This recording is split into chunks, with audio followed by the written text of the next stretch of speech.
ইসরায়েলের তেলাবিবের Ben Gurion আন্তর্জাতিক বিমানবন্দর লক্ষ্য করে ক্ষেপণাস্ত্র ছুড়েছে ইয়েমেনের হুতি বিদ্রোহীরা।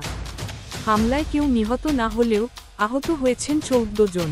আজ বৃহস্পতিবার এক প্রতিবেদনে এই তথ্য জানিয়েছে ইসরায়েলি সংবাদ মাধ্যম জেরুজালেম পোস্ট।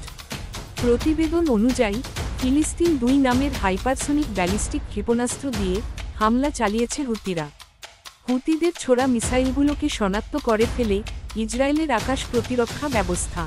শহর জুড়ে বাজতে শুরু করে সতর্ক সাইরেন। জানমালের ক্ষয়ক্ষতি এড়াতে নগরবাসীদের শেল্টারে আশ্রয় নেওয়ার পরামর্শ দেওয়া হয়।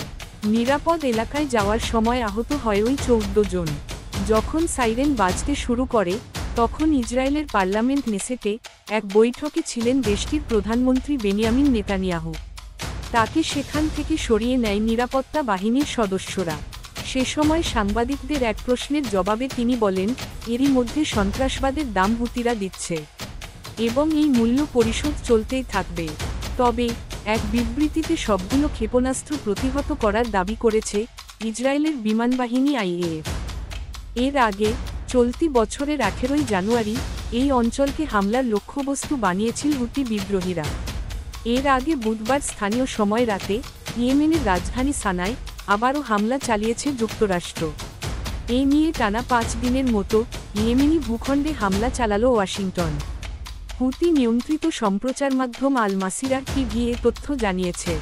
2013 সালের 7 অক্টোবর গাজায় ইসরায়েলি আগ্রাসন শুরুর পর থেকেই ফিলিস্তিনিদের সঙ্গে সংহতি প্রকাশ করে বেশ সরব প্রতিবাদ জানিয়ে আসছে হুতিরা।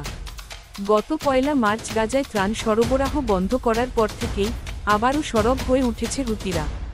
আর তারপরই হুতিদের বিরুদ্ধে ঘোষণা দিয়ে হামলা শুরু করেছে যুক্তরাষ্ট্র। গত কয়েক দিন ধরে পাল্টাপাল্টি হামলায় আবারও উত্তপ্ত লোহিত সাগর। 2023 সালের নভেম্বর থেকে 2024 সালের এপ্রিল পর্যন্ত 5 মাসে 3 শতাধিক বাণিজ্য জাহাজে হামলা চালিয়েছে হুতি বিদ্রোহীরা। হুতিদের হামলা শুরু হওয়ার আগে লোহিত সাগর দিয়ে বছরে 25,000-এর বেশি জাহাজ যাতায়াত করত। হামলা শুরুর পর এই পথে জাহাজ চলাচল করে মাত্র 10,000 বা তারও কম। যুক্তরাষ্ট্র ও যুক্তরাজ্যের 75% জাহাজই এখন এই পথ এড়িয়ে চলে। বিকল্প পথে গন্তব্যে পৌঁছাতে জাহাজগুলোকে আফ্রিকা ঘুরে যেতে হয়, যে কারণে আগের তুলনায় 10 দিন বেশি যাত্রা করতে হয় জাহাজগুলোকে। প্রতি ট্রিপে অতিরিক্ত $10 লাখ খরচ বেড়েছে।